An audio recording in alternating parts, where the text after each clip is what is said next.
Well, Republicans trying to cash in on the foreign cash donated to the Clinton Foundation. A new book by a former Bush speechwriter claims that in exchange for donations, foreign governments got sweetheart deals from Hillary Clinton's State Department. GOP jumping all over this. Rand Paul even had a link on his website trying to dig up more dirt. He's asking people for additional information about foreign donations to the foundation. Yes, we're already there in April of 15.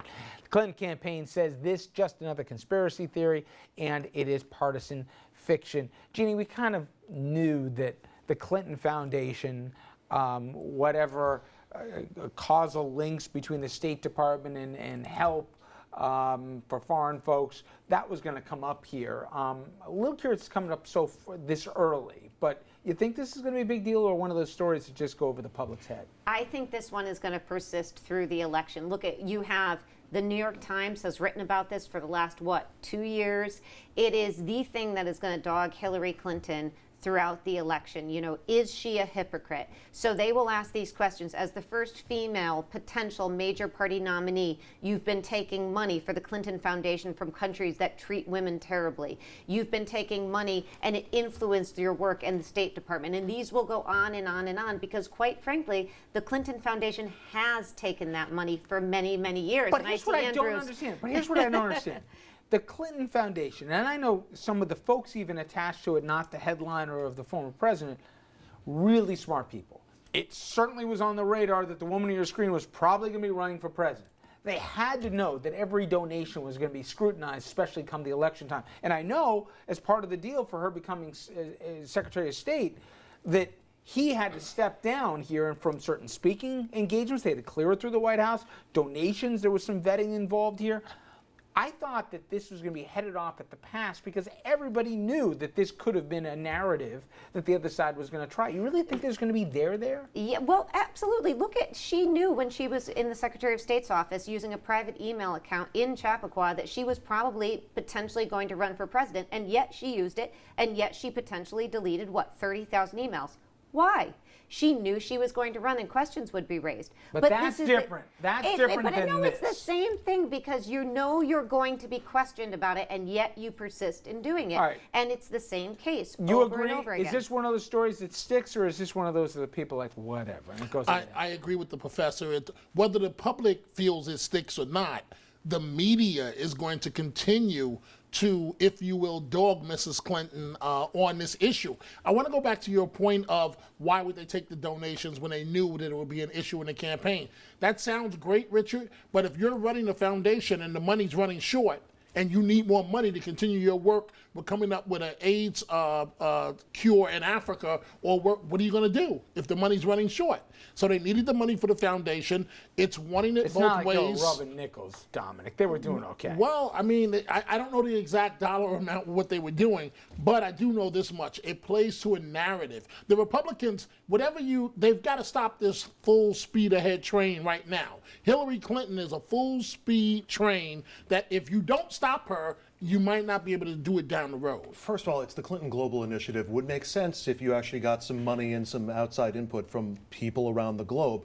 The examples that we're getting from countries that have a bad record on women's rights, and yet she was the most vocal advocate for women's rights around the world that we've seen as Secretary of State.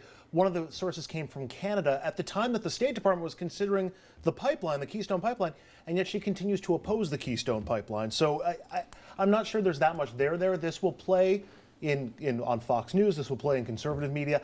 I don't know how much of a smoking gun there is, and the best evidence that I have for that is it's coming out in April 2015 as opposed to coming out in April 2016, where if this is a real humdinger, it would go there, or it would go later. It would go in the summer of 2016. Andrew, you know, she is, I agree with you, an advocate for women's rights. But you know what? That raises the question of hypocrisy. So you don't care where your money is coming from. You're going to take money from people who treat women deplorably so you can further your own interests. That's the argument. And it is not just Fox News. This was first reported by the New York Times. The left on the Democratic side is very upset about some of this money. You cannot, without being called a hypocrite, take this kind of money on the one hand, and on the other hand, claim you're an advocate for women's rights. So she is going to be hit on this and have to answer for it. Although where the money was spent, though, and how it was spent, I think it's also one of these mitigating factors, you know? But Was anyway. she in board meetings while she was Secretary of State? Yeah, I guess, but just by with the last name here, you know, the sins of, or whatever, of the husband will go But to they the did wife. some good work, but also the question is going to be, they personally also benefited from this, and you can't deny that. And so what then I does got she another say? question. I think you're gonna like it. Dominic, I'm sure, I'll has got an take it, opinion on this Richard. one.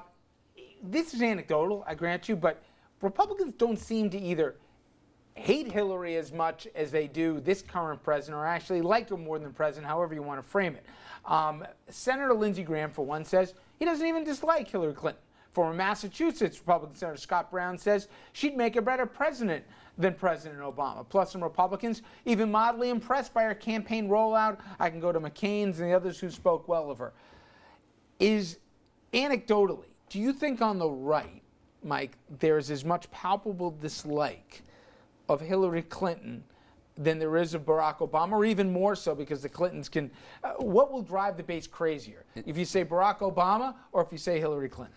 I think, first of all, they're running to the microphones to say how much they like her, only because Republicans don't want to look mean. The GOP doesn't want to look like the mean party right now, and I think that's what part of the issue is. You saw Senator McCain say the same thing as well here.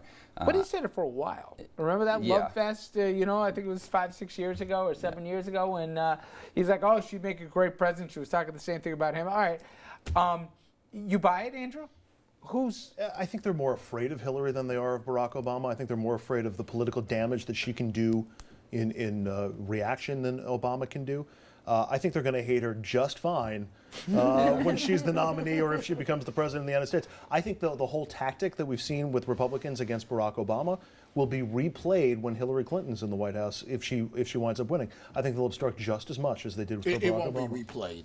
Republicans have a lot more respect for the Clintons than they do President Obama. And frankly, President Obama has misplayed his hand in terms of dealing with Republicans. Republicans already know that Hillary Clinton proved that when she was a senator, she knows how to play ball. She knows how to reach across and work with other parties. Now, what's going to happen ultimately at the end of the day, we don't know, but I think she will do a much better job of dealing with Republicans in power than this president has. Is there more of a risk that, to Mike's point, if they play mean, that there's a gender element here that does resonate, especially with some of the female electorate that's on the fence one way or the other? Yeah, I mean, I think they do run that risk, and I think they know it. Look, in 2014, before the election, the GOP met with their candidates and said, this is how you run against a female candidate, because it's something of an unknown, and you can't do things like we've seen some of their candidates do and say things like we've seen some of them say. So they went to school on that. So I think there absolutely is this fear. And let's face it, they knew the African-American vote was going to go with the Democrats. They want to take back some of the female vote. They probably won't get it this time around, but they do need to try if they're going to win national election at any point in the near future. They have to. They have to. Can't keep ceding that number of Yeah, women's votes and to the the Latinos, Democrats. they can't do that. So I'm curious what the table is going to say about this one. I actually find myself agreeing with Alec Baldwin about something, What? maybe a little bit. He's complaining about protesters, not about what they're protesting about, in this case minimum wage last week, but because they clogged up traffic in New York. So here's a broader question. When demonstrators inconvenience people, does it hurt or help their cause?